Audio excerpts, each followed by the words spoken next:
Jon Favreau is a fucking Pick up. What is that? You're listening to a serious Yeah.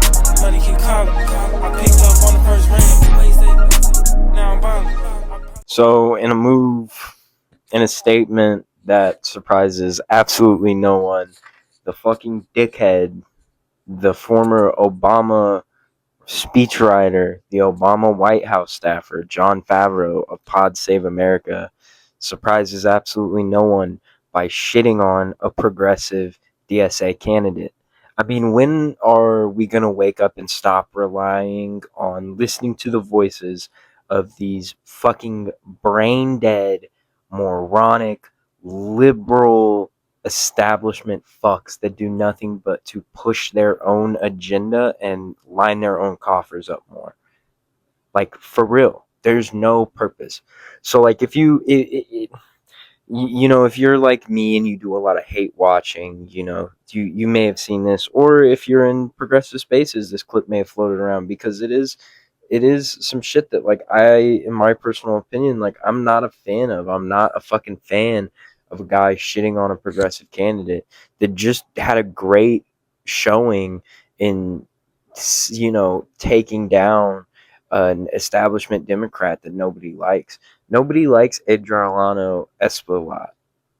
Good guy and all, but he's a fucking dim. He's a fucking dim who rode his undocumented migrant status and his status as a minority through, like, the typical establishment Democrat identity politic waving, where they wave these things in front of our faces, but they don't actually do anything to help people. Because what has Adriano Espaillat done to actually improve the lives of Hispanic people within his constituency? Because if anything, I mean, there's a reason why he got unseated by a woman that has no political experience whatsoever.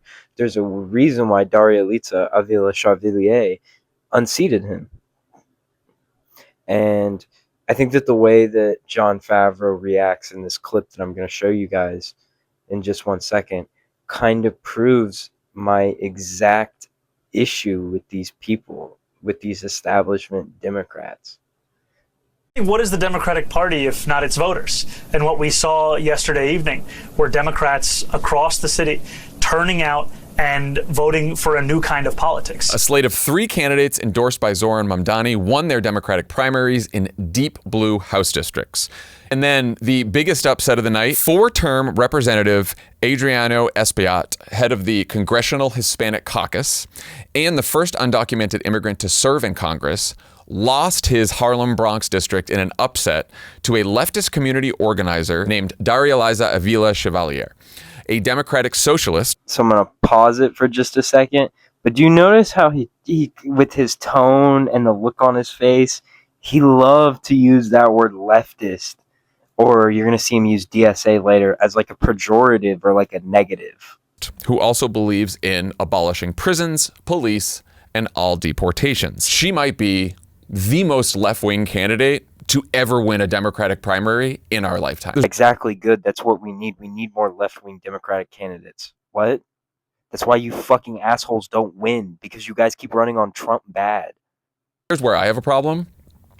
She has not apologized for attending an anti-Israel rally on October 8th, 2023, a rally that was condemned by Zoran Mamdani, AOC, and Brad Lander. The other problem I have, she sat for an interview with the New York editorial board last week where she said she's against all deportations.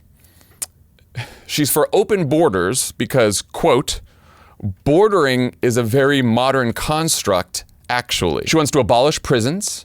Yeah, and people, and then you liberal establishment Dems wonder why nobody likes you. Because this is how you act. You act like a condescending fucking douchebag that nobody wants to have a conversation with or talk to.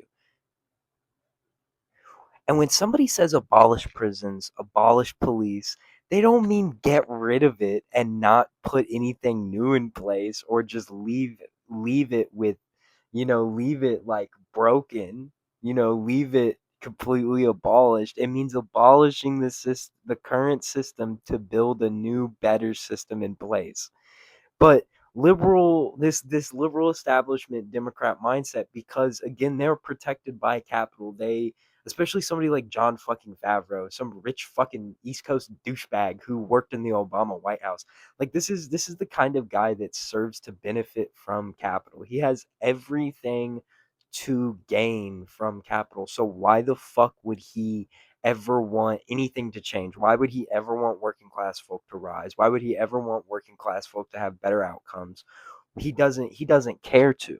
And that's why he's talking down about this lady who has, through her rhetoric, through her campaigning, at least shown herself to want to do better, especially for the working class, Latino and black communities, in the Harlem Bronx district. And this whole posturing about that fucking anti-Israel lobby, oh, the anti-Israel rally. Oh, it was condemned by Zoran, and Brad Lander and AOC. It happened on October 8th, 2023. Was it bad timing for a rally? Probably not the best time. It'd be like having it'd be like having an America protest.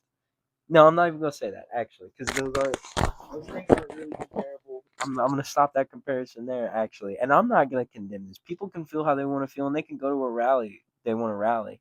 I highly doubt at this rally, and I can tell that they didn't because of your pop, because you didn't take that point any further. You didn't say anything more, John Favreau, you fucking cocksucker.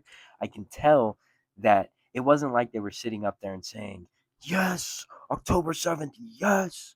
I highly fucking doubt it. I highly doubt it. Okay? And this, again, back to the condescendingness. You're saying all these things as if, like, young people want a change. They want more left wing politics, because we've seen what the Democrat Party, which is essentially a right wing with left social politique painted over it, we've seen what these cocksuckers have done for us, and it has functionally been nothing, right? Like, when you functionally do absolutely nothing to help our society, why the fuck should we continue to vote for you? And that is exactly why in those three primaries, you saw the more establishment Democrats lose. There's a reason why Adriano Espaillat lost to Daria Litsa.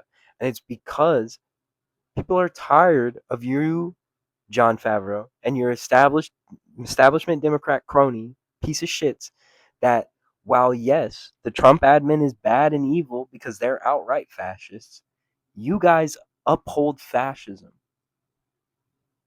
You guys uphold it, and you keep the system upheld by continually keeping us in a chase for capital. I want you to never forget this. The entire reason we're in this situation to begin with, in terms of modern American politics, especially in the past 2 or 3 years, is because of Democrats' continual failure to um, capitalize on their power when they've had it. Fuck it, over the last decade, actually. They've failed to capitalize on their meaningful power that they've had. Anytime they've had meaningful power, they've completely failed to fucking capitalize on it. And they're going to continue to do so, and nothing is going to fucking change. And us as the American people, until we start voting more progressively, until we start voting more left, until we revolutionize, reform, do one of the two, nothing is going to change. And if we keep voting for piece of shit fucking establishment Democrats like this cocksucker John Favreau wants us to vote for, America will never change. This has been Hendrix Hideout. Thank you guys for watching this. Make me cry.